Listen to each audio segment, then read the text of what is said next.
Okay, good morning.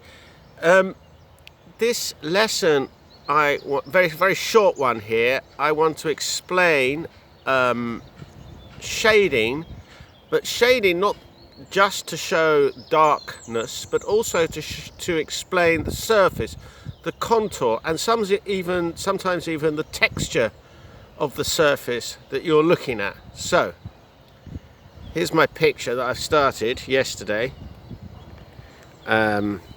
Of this view, so you can see I've taken a section of what I'm looking at and go back, and I want to show you very quickly and very clearly, hopefully, the importance of giving a direction to your shading lines and how that can work.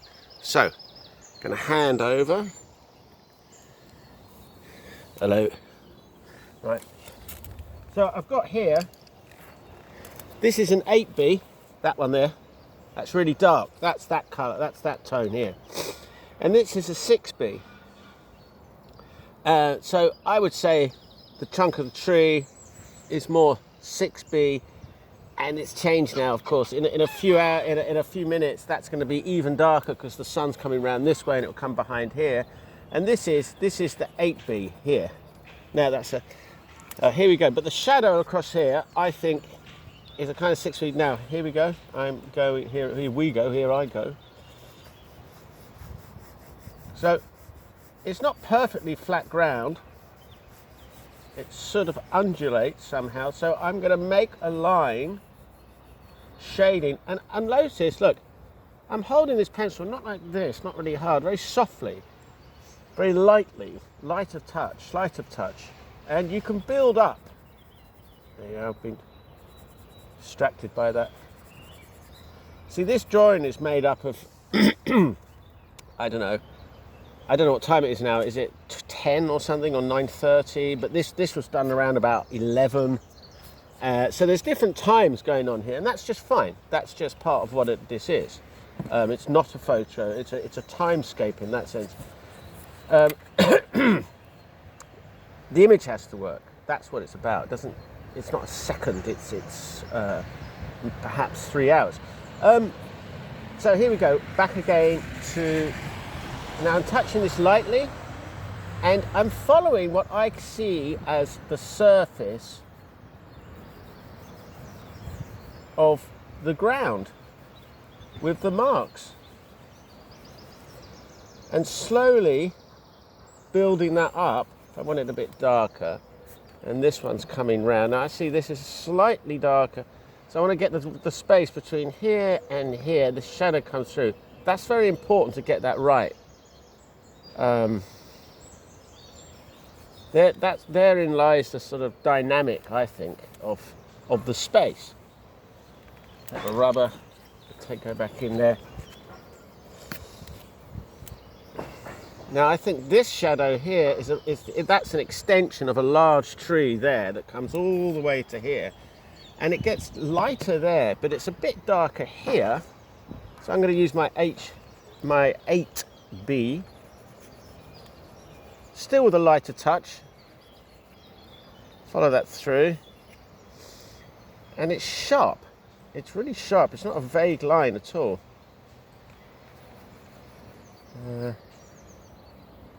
Now I'm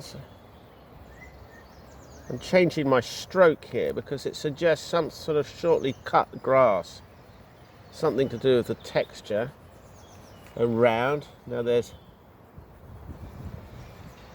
I can actually see an additional shadow there at the top. You have to sort of walk around your own drawing and see, look, there's a sort of slight upward movement and going across. Just make an attempt at it. If you attempt to draw, you don't come to these drawings with any form of assumption that you know what it looks like, or you know how to do trees, or you know how to do that. Don't do it. Look for nothing, but just look and see what happens. There's sort of more geometric shapes going on in here. I'm going back down again.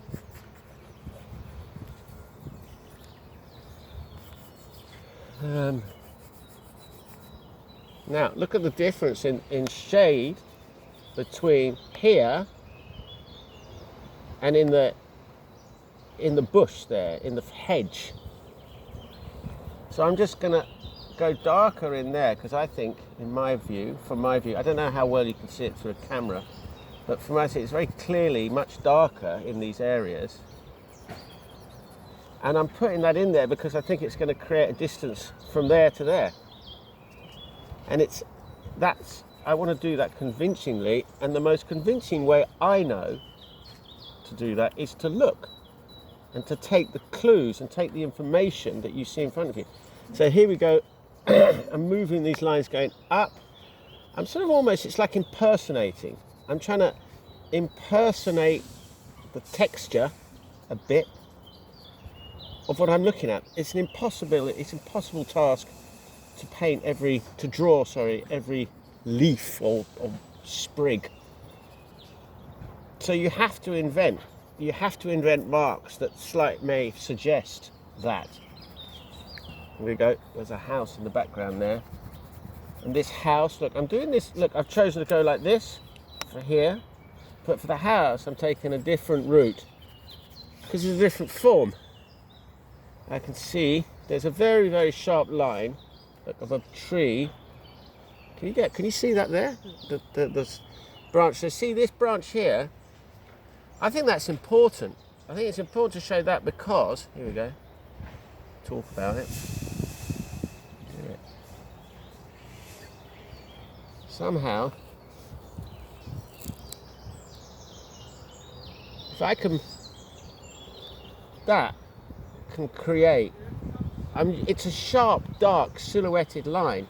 So I'm trying to make a pencil mark which echoes that. That's what I see. Not only that, there's lots of other details here that I haven't done, but this one can create, if I'm, hold on. This is my hedge movement at this moment. I want to make a convincing jump between, from here, right, from here, the branch, and then the house. That in somehow, that little branch coming down there can explain that jump, that space. Yeah, top of the house. I'm going to bring the top of it. I'm using a different movement now for the top of the house. There's trees behind the top of the house. And I've decided, and they're darker in tone than the top of the building. So I'm using a different mark to explain the trees in the distance. And hopefully, here, that comes down there, the top of the house. And these ones come over the house. And you come back down again. Now what's happening there? Yeah, look, I'm taking the angle of the roof to explain that. I'm making a shading mark in the direction of the thing that I'm drawing. It's just it's an attempt to explain not just the light, but also the contour and sometimes the texture. And we go back in here of a rubber. So you can see this shadow, that shadow there. What's this? I know it's 10 o'clock. This must be 11 o'clock. But I'll leave this for now. I quite like the fact that it's an angle. This comes out a bit flat for me, so I can see at the top. Let's have a look.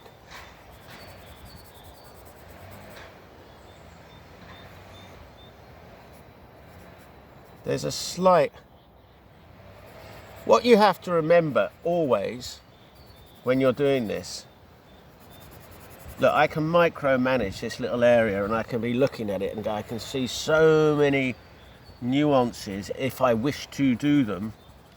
But what I must never forget, and what I often forget but I have to go back, it's not just about that, it's about the whole picture. So how dark is this from here? But what about this?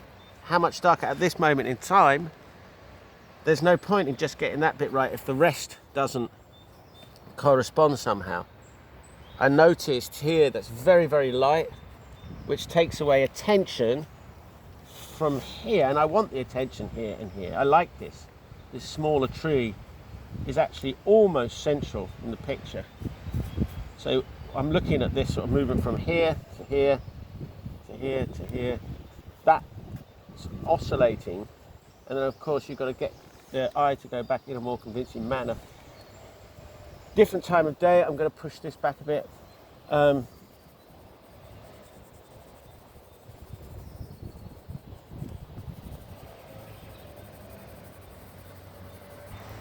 Here we go.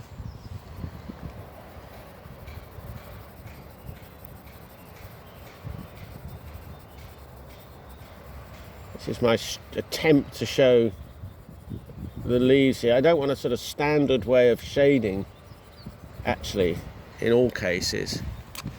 Today, I don't want that. There we go.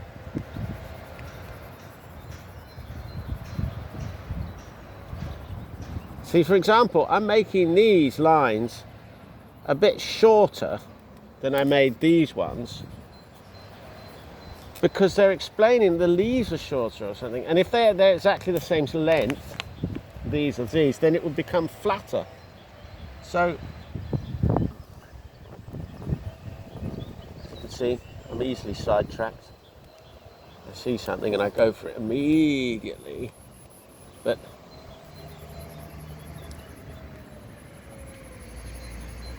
there's a very convincing darkness that springs out, and I just want to obliterate this bit now, really. The most important thing is to get the feeling of the light, and the feeling of the light here is accentuated. That light here and here really comes out because of also because of this darkness in the background, the contrast.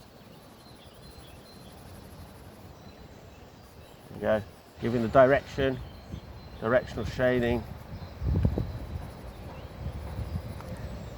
You have to think about these. It's all pictures are abstract. They truly are. The fact that this looks like something else as well doesn't stop it being abstract.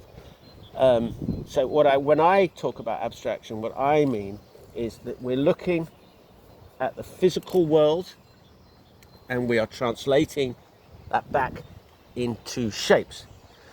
Okay, here I am so far.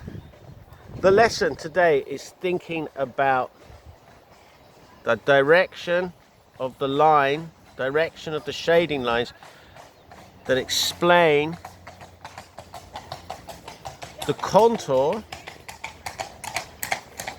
of what you are looking at. That's the keep a sharp pencil as well. Keep the pencil sharp. Look, I mean, it's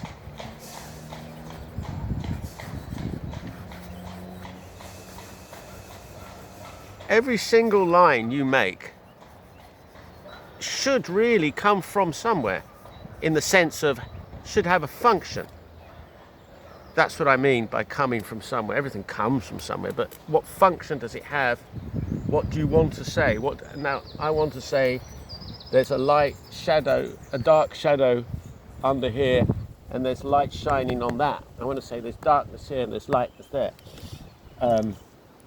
Okay. I think that's all, folks. Good luck. I'm in my own garden. You don't have to be in a garden to do this, and you do not have to. It can be done inside. It can be anything at all. The subject matter today is showing the contour and the direction of the thing you are trying to explain. Goodbye.